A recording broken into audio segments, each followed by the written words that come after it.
Sir നമസ്കാരം. നമസ്കാരം. തെരഞ്ഞെടുപ്പ് പടിവാതിക്കൽ നിൽക്കുന്ന സമയത്ത് ആരായിരിക്കും കേരളത്തിൻ്റെ അടുത്ത മുഖ്യമന്ത്രി കസേരയിൽ ഇരിക്കുക? കേരളം ഇടതിലേക്ക് ചരിയുമോ അല്ല വലതിലേക്ക് ചരിയുമോ? ഇനിയിപ്പോൾ അതല്ല ഒരു മാറ്റം സംഭവിച്ച് താമര വിരിയുമോ എന്നുള്ള ചില അഭ്യൂഹങ്ങളും അഭിപ്രായഗതികളും ആശങ്കകളും ഒക്കെ പൊതുസമൂഹത്തിൽ നടക്കുന്നുണ്ട്. ഇവിടെ എൻ്റെ ഒരു ചോദ്യം, ഏറ്റവും കൂടുതൽ നിർണായകമായ മത്സരം നടക്കുന്നു എന്ന് പറയുന്ന ചില മണ്ഡലങ്ങളുണ്ട്. അതിൽ പരമപ്രധാനമായ ഒരു മണ്ഡലമാണ് ബേപ്പൂര്. ബേപ്പൂര് കഴിഞ്ഞ 2 തവണ മുഹമ്മദ് റിയാസ് നേടിയതാണ്. മുഖ്യമന്ത്രിയുടെ മരുമകനാണ്, പൊതുമരാമത്ത് വകുപ്പ് മന്ത്രി, ടൂറിസം വകുപ്പ് മന്ത്രി. അപ്പോൾ ടൂറിസം വകുപ്പ് കേന്ദ്രീകരിച്ച് ബേപ്പൂരിൽ വലിയ വലിയ വികസന പദ്ധതികൾ, സീപ്ലെയിൻ ഉൾപ്പെടെയുള്ള വികസന പദ്ധതികൾ മുഹമ്മദ് റിയാസ് കൊണ്ടുവന്നിട്ടുണ്ട് എന്നുള്ള അവകാശവാദങ്ങൾ നിലനിൽക്കുന്നു. കേരളത്തിൽ അങ്ങോളം ഇങ്ങോളമുള്ള ദേശീയപാതകൾ മുഹമ്മദ് റിയാസിൻ്റെ മിടുക്കുകൊണ്ട് നടന്നതാണ് എന്നുള്ളത് എപ്പോഴും ജനങ്ങളുടെ ഓർമ്മയിൽ ഇപ്പോഴും ഉണ്ട്. കാരണം ഓരോ കിലോമീറ്ററുകൾ ദേശീയപാതയുടെ നിർമ്മാണ പൂർത്തീകരണ വേളയിലെല്ലാം പൊതുമരാമത്ത് വകുപ്പ് മന്ത്രിയായ മുഹമ്മദ് റിയാസ് ലക്ഷക്കണക്കിന് രൂപ മുടക്കി റീൽസുകൾ ഇട്ടുകൊണ്ടിരുന്നു. പിന്നീട് ദേശീയപാത തകർന്നു കഴിഞ്ഞപ്പോൾ അത് കേരളത്തിൻ്റേതല്ല, അതിൻ്റെ നിർമ്മാണ ചുമതലകൾ കേരളത്തിന് പങ്കില്ല, കേന്ദ്രത്തിൻ്റെ ആണെന്നൊക്കെ പറഞ്ഞ് മുഖ്യമന്ത്രി പിണറായി വിജയനും മുഹമ്മദ് റിയാസും ഒക്കെ ഒഴിഞ്ഞു മാറുന്ന കാഴ്ചയും നമ്മൾ കണ്ടു. പറഞ്ഞു വരുന്നത്, ബേപ്പൂരിൽ ഇക്കുറി മുഹമ്മദ് റിയാസിൻ്റെ മണ്ഡലം തേടിച്ചെന്ന് UDF വേണ്ടി മത്സരിക്കാൻ ഇറങ്ങുന്നത് PV അൻവറാണ്. PV അൻവർ കഴിഞ്ഞ കുറച്ചു കാലം മുമ്പാണ് CPM പാളയത്തിൽ തീയിട്ട് AKG സെൻറ്ററിന് വരെ തീ വെച്ചുകൊണ്ടാണ് അവിടെ നിന്ന് പുറത്തിറങ്ങിപ്പോന്ന് നിലമ്പൂരിൽ ഉപതെരഞ്ഞെടുപ്പ് വരുന്നു. ആ ഉപതെരഞ്ഞെടുപ്പിൽ സ്വതന്ത്ര സ്ഥാനാർത്ഥിയായിട്ട് മത്സരിക്കുന്നു, തൃണമൂൽ കോൺഗ്രസ് സ്ഥാനാർത്ഥിയായി മത്സരിക്കുന്നു. 20,000 ശിഷ്ടം വോട്ടുകൾ സ്വന്തമായി മത്സരിച്ച് നേടി. പ്രതീക്ഷിക്കാത്ത രീതിയിൽ ആര്യടൻ ഷൗക്കത്ത് അവിടെ ജയിക്കുന്നു. പിന്നീട് UDF ചേക്കേറിയ PV അൻവർ ഒറ്റ ഡിമാൻഡാണ് UDF മുമ്പിൽ വെച്ചത്. എനിക്ക് സുരക്ഷിതമായ മണ്ഡലം തന്നെ എന്ന് പറഞ്ഞില്ല. മുഹമ്മദ് റിയാസ് എവിടെ മത്സരിക്കുന്നു? മുഹമ്മദ് റിയാസ് മത്സരിക്കുന്ന ബേപ്പൂരിൽ ഞാൻ മത്സരിക്കാൻ തയ്യാറാണ്, ആ ബേപ്പൂര് ഞാൻ UDF കയ്യിൽ വെച്ച് തരും എന്നാണ് അൻവർ പറയുന്നത്. അൻവർ ഏതാണ്ട് ഒരു 6 മാസക്കാലം മുൻപേ തന്നെ ബേപ്പൂര് കേന്ദ്രീകരിച്ച് തൻ്റെ പ്രവർത്തനം തുടങ്ങിയിരുന്നു എന്ന് പറയുന്നത്. എന്തായാലും 3-4 മാസം മുമ്പ് അൻവർ ബേപ്പൂരിൽ ഇറങ്ങി. ബേപ്പൂരിൽ പുലി ഇറങ്ങുന്നു എന്നൊക്കെ പറയുന്നത് പോലെ അൻവർ ഇറങ്ങി. പുലി തന്നെയായിരുന്നു. അതെ. അപ്പോൾ അൻവർ പറയുന്നത് മുഹമ്മദ് റിയാസിൻ്റെ വികസനം മുഴുവൻ റീൽസിലാണ്, അല്ലെങ്കിൽ പിണറായി വിജയൻ്റെ 10 വർഷക്കാലത്തെ ഭരണം മുഴുവൻ ഫ്ലെക്സിലാണ്. ബേപ്പൂരിൽ താൻ തീരദേശ പ്രദേശങ്ങളിൽ അടക്കം സന്ദർശിച്ചു കഴിഞ്ഞപ്പോൾ മനുഷ്യൻ്റെ അടിസ്ഥാന പ്രശ്നങ്ങൾ, അവൻ്റെ അന്ന പ്രശ്നങ്ങൾ, അരി പ്രശ്നങ്ങൾ, ചികിത്സാ പ്രശ്നങ്ങൾ, വിദ്യാഭ്യാസ പ്രശ്നങ്ങൾ, അല്ലെങ്കിൽ ഒരു വ്യക്തി മരണപ്പെട്ടു കഴിഞ്ഞ ഒരു പൊതു ശ്മശാനം എന്നിങ്ങനെയുള്ള അടിസ്ഥാനപരമായ എല്ലാ കാര്യങ്ങളിലും ബേപ്പൂര് ഏതാണ്ട് 50 വർഷം പിറകിൽ നിൽക്കുന്നു എന്ന് PV അൻവർ സാക്ഷ്യം ചെയ്യുന്നു. പല മാധ്യമങ്ങളിലൂടെ അത് വാർത്ത പുറത്തു വന്നു. തീപാറുന്ന മത്സരമാണ് ഇക്കുറി ബേപ്പൂരിൽ നടക്കുന്നത് എന്ന് രാഷ്ട്രീയ നിരീക്ഷകർ ചൂണ്ടിക്കാണിക്കുമ്പോൾ തെരഞ്ഞെടുപ്പ് രംഗത്തെയും ഏതാണ്ട് കേരളത്തിൻ്റെ ഒരു 50 വർഷക്കാലം മുതലുള്ള രാഷ്ട്രീയ ചരിത്രങ്ങൾ കൃത്യമായി നിരീക്ഷിക്കുകയും പലപ്പോഴും കൃത്യമായ പല പ്രവചനങ്ങളും നടത്തുകയും ചെയ്തിട്ടുള്ള ഒരു രാഷ്ട്രീയകാര്യ നിരീക്ഷകൻ എന്ന രീതിയിൽ താങ്കളുടെ അഭിപ്രായം ഈ വിഷയത്തിൽ എന്താണ്? ബേപ്പൂരിൻ്റെ പ്രാധാന്യം അറിയണമെങ്കിൽ, അല്ലെ അൻവറിൻ്റെ പ്രാധാന്യം അറിയണമെങ്കിൽ ഒരു കാര്യം ശ്രദ്ധിച്ചാൽ മതി. മുഹമ്മദ് റിയാസ് പിണറായി വിജയൻ അമ്മായിപ്പനെന്നും പറഞ്ഞ പിണറായി വിജയൻ മന്ത്രിസഭയിലെ പ്രധാനപ്പെട്ട വകുപ്പുകൾ കൈകാര്യം ചെയ്യുന്നൊരു മന്ത്രിയാണ്. DYFIയുടെ അഖിലേന്ത്യാ നേതാവുമായിരുന്നു. സാധാരണഗതിയിൽ ഈ തെരഞ്ഞെടുപ്പ് കാലത്ത് ഇത്രയും ഉന്നതനായൊരു നേതാവ്, ഇത്രയും ഉന്നത സ്ഥാനങ്ങൾ വഹിച്ച മന്ത്രി ഒരു 10-15 നിയോജകമണ്ഡലങ്ങളിലും ഇടതുപക്ഷ മുന്നണി സ്ഥാനാർത്ഥികൾ കൊണ്ട് പ്രചരണം നടത്താൻ പോകുന്നത് നമുക്ക് കാണാമായിരുന്നു. എറണാകുളത്തും തിരുവനന്തപുരത്തും തൃശ്ശൂരും ആലപ്പുഴയിലും ഒക്കെ. പക്ഷേ ഇത്തവണ ബേപ്പൂരിന് പുറത്തേക്ക് ഇദ്ദേഹം പ്രശ്നയ്ക്ക് പോയി കാണാം, എവിടെയെങ്കിലും അടുത്ത് എവിടെയെങ്കിലും പോയി കാണാം. അങ്ങനെ വ്യാപകമായ ഒരു പ്രചരണ തരംഗം ഉണ്ടാക്കാൻ വേണ്ടി അതിന് ബാധ്യതപ്പെട്ട പിണറായി വിജയനെ പോലെ തന്നെ ബാധ്യതപ്പെട്ട മുഹമ്മദ് റിയാസ് പോയില്ല എന്നുള്ളത് കാണിക്കുന്നത് ബേപ്പൂരിൽ നിന്ന് ഒരു സെക്കൻഡ് കണ്ണു തെറ്റിയാൽ മൊത്തം ബേപ്പൂർ അടിച്ചെടുത്തുകൊണ്ട് പോകാൻ PV അൻവർ അവിടെ ഉണ്ട് എന്നുള്ള ആത്മഭയം മാത്രമായിരിക്കണം വിചാരിക്കും. അതായത് PV അൻവറിനെ മുഹമ്മദ് റിയാസ് കാര്യമായി ഭയക്കുന്നു. പക്ഷേ ഇന്നലെ മുഹമ്മദ് റിയാസിൻ്റെ ഒരു സ്റ്റേറ്റ്മെൻറ്റ് വന്നിട്ടുണ്ടായിരുന്നു. അദ്ദേഹം പറയുന്നത് കേരളത്തിന് ഒരു 9 വർഷം മുൻപ് കേരളത്തിൽ വന്നുപോയ ആളുകൾ ഇപ്പോൾ കേരളത്തിലേക്ക് വരികയാണെങ്കിൽ അവർ അന്തം വിട്ടു നിൽക്കും എന്നാണ് പറയുന്നത്. അന്തം വിട്ടു നിൽക്കുന്നത് കേരളത്തിൻ്റെ വികസന രീതികൾ മനസ്സിലാക്കിയിട്ട് എത്രത്തോളം കേരളം പുരോഗമിച്ചു എന്ന് മനസ്സിലാക്കി 9 വർഷം മുമ്പ് കേരളം കണ്ട് മടങ്ങിപ്പോയ ആളുകൾ ഇപ്പോൾ കേരളത്തിലേക്ക് വരികയാണെങ്കിൽ കഴിഞ്ഞ 10 വർഷക്കാലത്തെ മുഖ്യമന്ത്രി പിണറായി വിജയൻ്റെ നേതൃത്വത്തിലുള്ള ഇടതുപക്ഷത്തിൻ്റെ ഭരണത്തിന് കീഴിലുണ്ടായ ഈ വികസനം പുരോഗമനം കണ്ട് ജനങ്ങൾ അന്തം വിട്ട് നിൽക്കും. അതുകൊണ്ട് 3.0 എന്നുള്ള തുടർഭരണ സ്വപ്നം മാത്രമല്ല, ഇനി ഒരിക്കലും ഈ ഇടതുപക്ഷ സർക്കാർ കേരളത്തിൻ്റെ ഭരണം വിട്ട് ഒഴിഞ്ഞു പോകരുത് എന്നുള്ള തരത്തിൽ ജനം ഈ തെരഞ്ഞെടുപ്പിൽ 2026 തെരഞ്ഞെടുപ്പിൽ വിധി എഴുതും എന്നാണ് മുഹമ്മദ് റിയാസ് പറഞ്ഞിരിക്കുന്നത്. അതുകൊണ്ട് PV അൻവർ ഒന്നും എനിക്കൊരു വിഷയമല്ല എന്ന മട്ടിലാണ് അദ്ദേഹം പറയുന്നത്. പക്ഷേ ഇങ്ങനെ പറയുമ്പോഴും മറ്റൊരു കാര്യം കൂടി ഒന്ന് പറയട്ടെ. ഒരുപക്ഷെ കേരളത്തിലെ ഈ 140 നിയമസഭാ മണ്ഡലങ്ങളിൽ ഏറ്റവും കൂടുതൽ അപരന്മാരെ നിർത്തിയിരിക്കുന്ന മണ്ഡലം ബേപ്പൂർ തന്നെയാണ്. ബഹുമാനപ്പെട്ട ഹൈക്കോടതി എന്നെ അതിനെ നിശിതമായി വിമർശിക്കേണ്ടായി. അതായത് മുഹമ്മദ് റിയാസിനെതിരെ തന്നെയാണ് ഹൈക്കോടതിയിലെ പരാമർശം വന്നിരിക്കുന്നത്.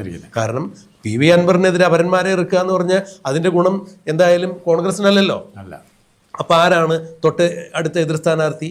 അപ്പോൾ ഏത് സ്ഥാനാർത്ഥിയുടെ വിജയ സാധ്യതയാണ് PV അൻവർ ബാധിക്കുന്നത് എന്ന് കണക്കാക്കി തന്നെയാണ് PV അൻവറിന് അപരൻ ഉണ്ടാക്കിയിരിക്കുന്നത്. അത് ഹൈക്കോടതി തന്നെ അതൃപ്തി രേഖപ്പെടുത്തിയിരുന്നത്. അതായത് ഹൈക്കോടതി തന്നെ മുഹമ്മദ് റിയാസിനെതിരെ വടിയെടുത്തു എന്ന് വേണം അതിൽ നിന്ന് നമ്മൾ ഭംഗി തന്നെയാണ് പറയേണ്ടത്. ഇവിടെ PV അൻവർ ഉയർത്തി കാണിക്കുന്ന അടിസ്ഥാന പ്രശ്നങ്ങൾ, മണ്ഡലത്തിൻ്റെ വികസനമില്ലായ്മ മുതൽ അടിസ്ഥാന വർഗത്തിൻ്റെ ജീവിത പ്രശ്നങ്ങൾ ഉയർത്തി കാണിക്കുമ്പോൾ ഈ അപരന്മാരെയൊക്കെ ഇറക്കി റീൽസുകളിലൂടെയെല്ലാം മുഹമ്മദ് റിയാസിന് രക്ഷപ്പെടാൻ സാധിക്കില്ല എന്നുള്ളൊരു ചിത്രമല്ലേ വരുന്നത്? അല്ല, അതിനകത്തൊരു സത്യം നമ്മുടെ മുമ്പിലുണ്ട്. PV അൻവർ നമുക്ക് രാഷ്ട്രീയമായി അഭിപ്രായ വ്യത്യാസങ്ങൾ ഒത്തിരിയുള്ള ആളാണ്.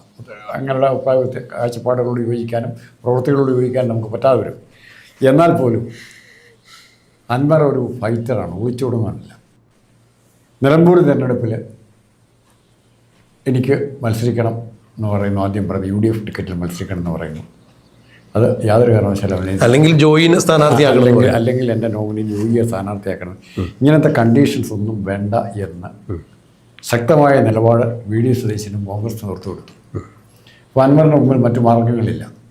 അല്ല, അന്ന് പ്രതിപക്ഷ നേതാവിനെതിരെ ശക്തിയുക്ത ആഞ്ഞടിച്ച ആളാണ് PV അൻവർ. സതീശനെ അറ്റാക്ക് ചെയ്തുകൊണ്ട് തന്നെ UDF പ്രവേശനം നൽകാതിരുന്നതിൻ്റെ പ്രധാന ആള് സതീശനാണ് എന്ന് പറഞ്ഞു. പക്ഷേ ആ ഭീരുവിനെ പോലെ എന്നാൽ ഈ രണ്ട് മുന്നണി സ്വീകരിക്കുന്നില്ല, ഞാൻ എന്ത് ചെയ്യുന്നത്, അനാഥനെ പോലെ അലഞ്ഞു നടക്കാനല്ല അൻവർ തീരുമാനിച്ചത്. അൻവർ അവിടെ ചേർന്നത് തൃണമൂൽ കോൺഗ്രസ് ചേരുകയും മാത്രമല്ല അവിടെ മത്സരിക്കുകയും ചെയ്തു. മത്സരിച്ച് 20,000 വോട്ട് ഒറ്റയ്ക്ക് പിടിച്ചു. അല്ല, അത് രാഷ്ട്രീയപരമായ വലിയൊരു നട്ടലുള്ള തീരുമാനമായിരുന്നു. നട്ടലുള്ള തീരുമാനം. അതിൻ്റെ പ്രത്യേക അൻവറിന് അനുകൂലമായി വേറെ ഒത്തിരി മാറ്റങ്ങൾ വരാനുണ്ട്. അൻവറിനെ കോൺഗ്രസിന് ഉൾക്കൊള്ളാൻ പറ്റിയില്ലായിരുന്നെങ്കിൽ ഇവിടെ വേറെ ചില മാറ്റങ്ങൾ ഉണ്ടാകും. അല്ല, ഇക്കുറി അത് ഈ UDF സാധ്യതകളെ മങ്ങലേൽപ്പിക്കുമായിരുന്നു, യാതൊരു തർക്കം ഉണ്ടായിരുന്നില്ല. അതുകൂടാതെ തൃണമൂൽ കോൺഗ്രസ് എന്ന് പറഞ്ഞ സാധനത്തിന് വേറൊരു പൊളിറ്റിക്കൽ പോലെയുണ്ട്, കേരളത്തിലുണ്ട്. തൃണമൂൽ കോൺഗ്രസ് ഇവിടെ സജീവമായാൽ ഇന്ന് UDF നിൽക്കുന്ന ക്രിസ്ത്യൻ മുസ്ലിം ന്യൂനപക്ഷങ്ങളിൽ പലരും തൃണമൂലിന് പുറകെ പോകും. അതെ, അൻവർ നേതാവായതുകൊണ്ട് ചിലപ്പോൾ പോയില്ല. എന്നാൽ പോലും അതിനുള്ള സാധ്യത തൽക്കാലം ഈ UDF അൻവറുമായിട്ടുള്ള യോജിപ്പിലൂടെ ഇല്ലാതാക്കി. അല്ല, അത് രാഷ്ട്രീയ അതിനകത്ത് ഒരു പൊളിറ്റിക്സ് ഉണ്ട്. CPIക്ക് നാളെ പോകാൻ പേടിക്കാനില്ല. തൃണമൂലിനടുത്തേക്ക് അതാ CPI ധൈര്യം കാണിക്കുന്നത്. അവിടെ രണ്ട് കൈ നിന്നിട്ട് സ്വീകരിക്കും. അൻവറിന് അങ്ങനെ ഒരു പൊസിഷനുണ്ട്.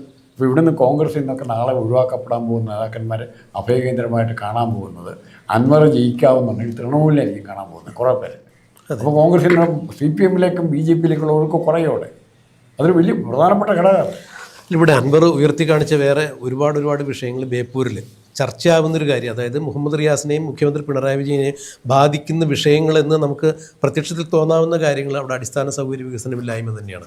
അതായത് താലൂക്ക് ആശുപത്രിയിൽ പോലും പ്രസവ വാർഡിൽ സാധാരണക്കാരൻ്റെ ആളുകൾ, മക്കൾ, ഭാര്യമാരൊക്കെ പ്രസവിക്കാൻ ചെല്ലുമ്പോൾ ആ പ്രസവം എടുക്കാൻ അവിടെ മിഡ്വൈവറി സെക്ഷനിൽ പോലും ആളുകളില്ല എന്ന് പറയുന്നു, ഡോക്ടേഴ്സ് ഇല്ല.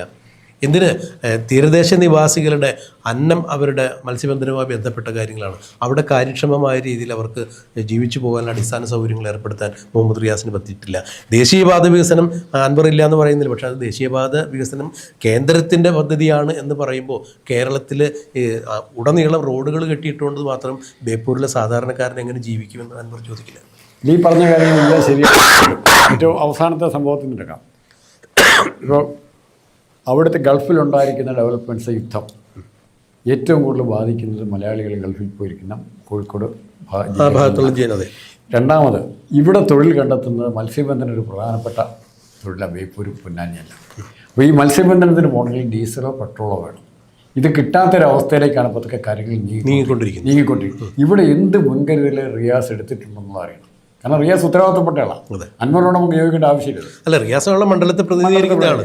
പിന്നെ 2-3 കാര്യങ്ങൾ. എത്ര പാലം പണിതു എന്ന് പറയുന്നതിനോടൊപ്പം തന്നെ എത്ര പാലം പൊളിഞ്ഞു എന്ന് പറയണം. എത്ര കെട്ടിടങ്ങൾ പൊളിഞ്ഞു. കോട്ടയം മെഡിക്കൽ കോളേജിൽ ഉൾപ്പെടെ എത്ര കെട്ടിടങ്ങൾ പൊളിഞ്ഞ് തകർന്നു വീണു. അതിന് ഉത്തരവാദിത്തമില്ലേ? ഇവിടെ പാലം പണിതപ്പോൾ ഇബ്രാഹിം കുഞ്ഞിനെ നമ്മൾ പാലാരിവട്ടം പാലം കളിയാക്കി. റിയാസിനെ കളിയാക്കാനാണ് എത്ര പാലമുണ്ട്. ഇനി കേന്ദ്രത്തിൻ്റെ ചുമതലയിലാണ് പാണം വീഴുന്നത്. അവിടെ സൂപ്പർവിഷന് പോകാനും എല്ലാത്തിനും അധികാരമുള്ള ആളാണ് റിയാസ്. ആ ഉത്തരവാദിത്തം ചെയ്തിട്ടില്ല. അല്ല, അത് എന്തെങ്കിലും അപജയങ്ങൾ ഉണ്ടാകുമ്പോൾ ഇത് ഞങ്ങളുടേതല്ല എന്ന് പറഞ്ഞ് മാറി നിന്ന് കൈയ്യഴുകയും അല്ലെങ്കിൽ കൈ ഒഴിഞ്ഞ് മാറി നിൽക്കുകയും ചെയ്യുകയും ഇത് പൂർത്തീകരിക്കുന്ന വേളയിൽ ഞങ്ങളാണ്, അതായത് നരേന്ദ്രമോദി കേരളത്തിൽ ദേശീയപാതയുടെ ഉദ്ഘാടനത്തിൽ വന്നപ്പോൾ ബദലായൊരു ഉദ്ഘാടനം നമ്മളന്ന് കണ്ടല്ലോ. അപ്പോൾ ആ സന്ദർഭങ്ങളിലേക്ക് അതിൻ്റെ ക്രെഡിറ്റ് അടിച്ചു മാറ്റാൻ വേണ്ടി നിൽക്കുകയും ചെയ്യുമ്പോൾ യഥാർത്ഥത്തിൽ ഇവിടെ സാധാരണക്കാരായ മനുഷ്യരെ കബളിപ്പിക്കുകയല്ലേ ചെയ്യപ്പെടും. അല്ല, കബളിപ്പിക്കൽ ഒരു പ്രത്യയശാസ്ത്രമായിട്ട് തന്നെ എടുത്തിരിക്കുന്ന പാർട്ടിയാണ് CPM. അതിന് കബളിക്കപ്പെടാൻ നിന്നു കൊടുക്കാൻ കുറേ പാവം പിടിച്ച മനുഷ്യരുമുണ്ട് എല്ലാ കാലത്തും. ഇപ്പോൾ ഇവിടെ മോഡി പൊളിച്ചില്ല എന്ന് പറഞ്ഞാൽ ഇങ്ങനെ തന്നെ റാലി നടത്തി. എന്നാലോചിച്ച് ഉദ്ഘാടന ചടങ്ങിന് അത്ര പ്രാധാന്യം കൊടുക്കണോ? ഇപ്പോൾ ഈ ആകത്തുക നമ്മൾ നോക്കുമ്പോൾ ബേപ്പൂരിൽ PV അൻവറിനെ റിയാസ് വല്ലാതെ ഭയക്കുന്നുണ്ട്. അവരന്മാരെ ഇറക്കുന്നതിലുപരിയായി റിയാസിൻ്റെ ഒരു രാഷ്ട്രീയ പാരമ്പര്യം വെച്ച് നോക്കുമ്പോൾ PV അൻവർ അതിശക്തനായ ഒരു പോരാളി തന്നെയാണ് ബേപ്പൂരിൽ എന്നുള്ളത് ജനം സ്വീകരിച്ചു കഴിഞ്ഞു അല്ലെങ്കിൽ അംഗീകരിച്ചു കഴിഞ്ഞു എന്നുള്ള ചില വാർത്തകളൊക്കെയാണ്. അതിലൊരു പ്രധാനപ്പെട്ട കാര്യം എന്ന് പറയുന്നത് നമ്മൾ മനസ്സിലാക്കേണ്ടത്, റിയാസിൻ്റെ മുമ്പിൽ ആ ഭയം ഉണ്ടാകണമെങ്കിൽ 2 കാര്യങ്ങളുണ്ട്. ഈ തെരഞ്ഞെടുപ്പിൽ LDF തോക്കുകയും പിണറായി വിജയൻ തോക്കണമോ പിണറായി വിജയൻ എന്ന് പറഞ്ഞ നേതാവ് ധർമ്മടത്ത് ജയിക്കും. എന്നാൽ പോലും പാർട്ടിയിലുള്ള പിണറായി വിജയത്തിൻ്റെ അപ്രമാദിത്വം ഇല്ലാതെ വരികയും ചെയ്താൽ റിയാസിൻ്റെ രാഷ്ട്രീയ ഭാവി വലിയ വട്ടപ്പൂജയാണെന്ന് നമുക്കറിയാം. ഇനി ഈ പാർട്ടിയെ അത് ഏതാണ്ട് തീരുമാനിക്കപ്പെട്ടിരിക്കുന്ന തരത്തിലാണ് ആ ഭയം. എങ്ങനെയെങ്കിലും ജയിച്ച് MLA ആണെന്നുള്ള ആഗ്രഹം റിയാസിനുണ്ട്. അല്ലെങ്കിൽ റിയാസിൻ്റെ രാഷ്ട്രീയം തീരുക.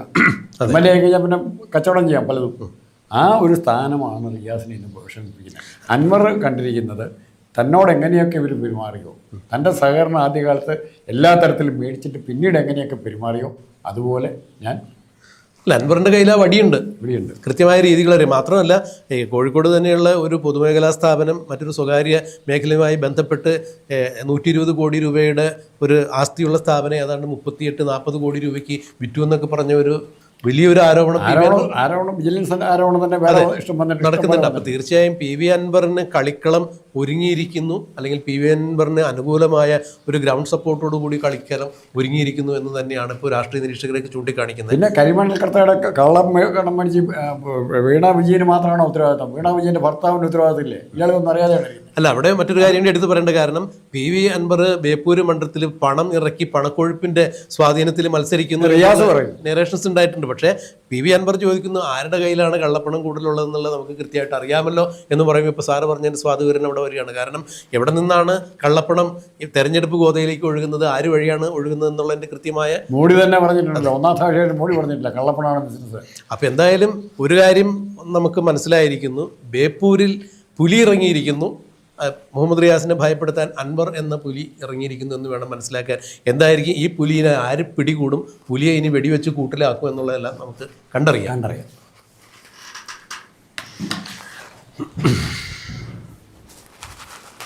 ഇനി കണ്ടിന്യൂസ് ആയിട്ട് എടുക്കുന്നോ?